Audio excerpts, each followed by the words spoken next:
Cotton candy, बुढ़िया के बाल या बुढ़ी के बाल अक्सर हमें किसी मेले में, समुद्र के किनारे या सड़कों पर आसानी से मिल जाते हैं। बचपन में तो हम में से कई लोगों ने इसका स्वाद चखा ही होगा। वहीं कई लोग ऐसे भी हैं जो बड़े होने पर भी इसका स्वाद चखने से नहीं चूकते। लेकिन क्या आपने कभी सोचा है कि कॉटन कैंडी से आपको कैंसर भी हो सकता है?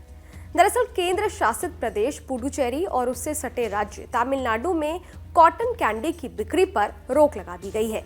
ऐसा इसलिए हुआ क्योंकि एक जांच रिपोर्ट में पाया गया है कि कॉटन कैंडी में हानिकारक केमिकल्स हैं जो कैंसर जैसी गंभीर बीमारी का कारण भी बन सकते हैं। तमिलनाडु के स्वास्थ्य मंत्री एम सुब्रमण्यम ने कहा है कि कॉटन कैंडी सहित कई दूसरी कैंडी में हानिकारक केमिकल के संकेत मिले हैं, जिसके बाद चेन्नई के कई स्टॉलों से सैंपल लेकर जांच कराई गई थी।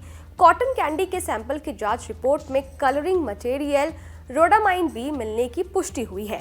Food safety and standard act 2006 के तहत किसी भी खाने की चीज में इस केमिकल का इस्तेमाल असुरक्षित माना गया है। इतना ही नहीं, फूड पैकिंग, एक्सपोर्ट और बिक्री में रोडामाइन बी का इस्तेमाल करना FSSA के तहत दंडनीय अपराध है। साथ ही शादी समारोह, सार्वजनिक कार्यक्रमों के खाने में इसका इस्तेमाल भी अपराध में शामिल है। इस मामले पर हमने cancer specialist doctor Srinivas Raut से बात की। आपको बताते हैं इस पर उनका क्या कहना है। एक कॉटन कैंडी में कुछ हार्मफुल केमिकल्स पाए गए। तमिलनाडु सरकार ने इसके लिए उसके ऊपर बैन लगा दिया।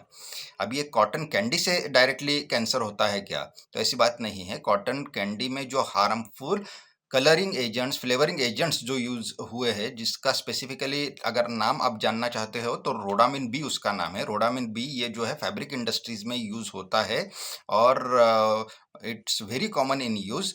तो ये जो एजेंट है, अभी ये फूड एंड ड्रग इंडस्ट्रीज में जब यूज होने लगता है तो वो एज अ टॉक्सिन सर्व करता है। अगर ये टॉक्सिन बोल के सर्व करेगा तो हमारी बॉडी का जो है एक्यूट रिएक्शन उसको होगा, जैसे स्किन का रिएक्शन हो गया, स्किन रैश, या फिर न्यूरोलॉजिकल रिएक्शन हो गया, टिंगलिंग, नमनेस।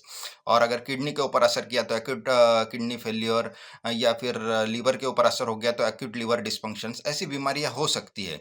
लेकिन अगर इसका क्रॉनिक एक्सपोजर रहे तो क्रॉनिक लीवर डिस्फंक्शन यानी क्रॉनिक लीवर पैरेन्काइमा का जो डैमेज है, और साथ ही साथ में लीवर कैंसर का भी खतरा बढ़ता है। तो ऐसा carcinogenic, it's a proved carcinogen, ये जो है कैंसर करने वाला पोटेंशियल एक जिसका प्रूफ है हमारे पास, जो है कैंसर कॉज करता है।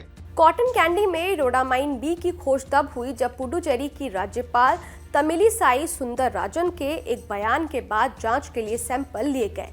गिड्डी में सरकारी फूड एनालिसिस लैब में जिन सैंपलों का टेस्ट किया गया उनमें पाया गया कि गुलाबी कैंडी में रोडामाइन बी है, जबकि नीली कैंडी में रोडामाइन बी और एक अज्ञात केमिकल मौजूद है। फूड एनालिस्ट ने दोनों सैंपल्स को खराब और असुरक्षित माना, जिसके बाद गवर्नर ने अपने ऑफिशियल इंस्टाग्राम पेज पर क्लिप शेयर करते हुए कॉटन कैंडी खरीदने से परहेज करने की अपील की थी। खैर, ये वीडियो आपको कैसा लगा? इस वीडियो पर आपकी क्या राय है? कमेंट बॉक्स में जरूर बताइएगा। देखते रहिए न्यूज़ नेशन डिजिटल, मेरे यानी अदिति शाह के साथ। शुक्रिया।